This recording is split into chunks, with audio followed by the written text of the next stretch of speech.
The Yas Marina circuit in Abu Dhabi played host to the opening round of the 2012-2013 NGK UAE Race Series.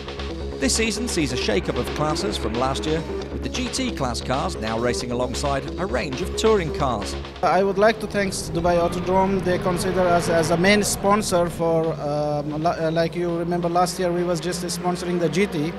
But this year they give us whole package and they call us NGK Racing Series for 2012 and 2013. Back on the race programme again this year is the Renault Clio Cup, which saw some familiar faces battling it out for qualifying position. Last year's champion Alexandros Anivas was on track again, competing in the Gulf Petrochem Clio, and no doubt hoping to keep his brother Konstantinos behind him in both races. Round 1 also saw Ramzi Moutran back in the red and white dual racing Clio, along with Willie Morrison in the new Viking Clio. And joining the Clios this year is a newcomer to the UAE racing scene, Leon Johnson. When I came to Dubai last year, I did track days at the Autodrome and down here in Yas, and just progressed from there. Really met a few of the guys and found this car was for sale and bought the car 3 months ago, and here we are today for the first race, so looking forward to it. Just ahead of the Clios in Class 2 was represented by Jonathan Mullen in his Honda Integra, alongside Rupesh Chanakhi in last year's class-winning Lap 57 Honda Civic. Meanwhile, Class 1 saw the two Seats of Nabil Moutran and Kostas Papantonis out on track and vying to earn those vital early championship points. Well, I will try my best, that's for sure. The car looks okay, although I haven't driven this particular car because after the last season it was fully rebuilt. So, yeah, but I know the car. The car knows me, so I think we'll get together good. Also on the grid was the familiar Ferrari 458 GT car of Rob Bath and Leon Price, who were notching up some valuable track time ahead of the Dubai 24 Hours endurance race.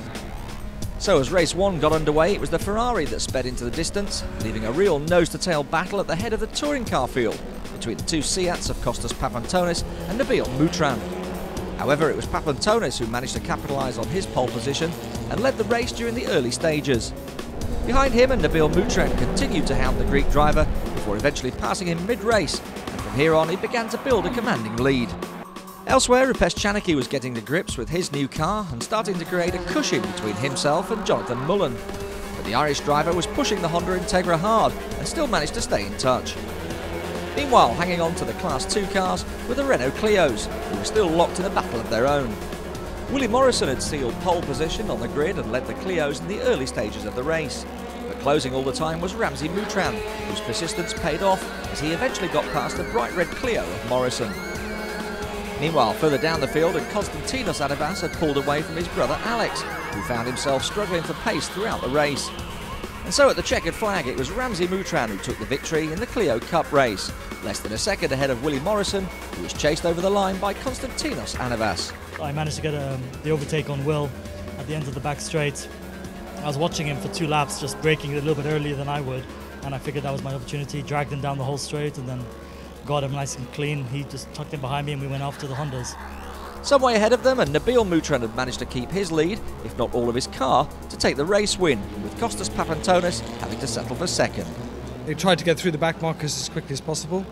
Through the windy bits and in the hotel area, it's you can't really overtake there, so just had to wait until we get onto the straights and then pass properly and safely. But we lost the rear bumper as the race got on, but that's such as racing, I guess. So on to race 2, and once again it was the two Seats fighting right from the start, with Kostas Papantonis quickest off the line. But behind him, Nabil Moutran wasted no time in making the pass, and from there on, Papantonis was playing a chasing game. Meanwhile, in Class 2, Rupesh Chanakhi was again pulling away from Jonathan Mullen, with the Irishman being hounded by Ramzi Moutran in his Renault Clio. And it was Moutran who eventually made the pass on the black Honda Integra. Elsewhere at the back of the Clios, and Alexandros Anivas was struggling again for pace, at one point being passed by newcomer Leon Johnson. But the Greek driver just managed to regain his position before the checkered flag. At the front, and it was another win in the Clio Cup class for Ramzi Moutran, ahead of Willie Morrison in second and Konstantinos Anivas in third. And wrapping up a great race weekend for the Moutran brothers was Nabil, who took the checkered flag in Class 1 for the second time ahead of rival Costas Papantonis. Overall, exactly what we wanted to do, and we're very, very happy with the results. Got dual racing at P1 where we want it to be, and we're going to continue to push for the whole season. So an action-packed first round of the new NGK UAE race series comes to a close. Join us again soon for round 2 at the Dubai Autodrome.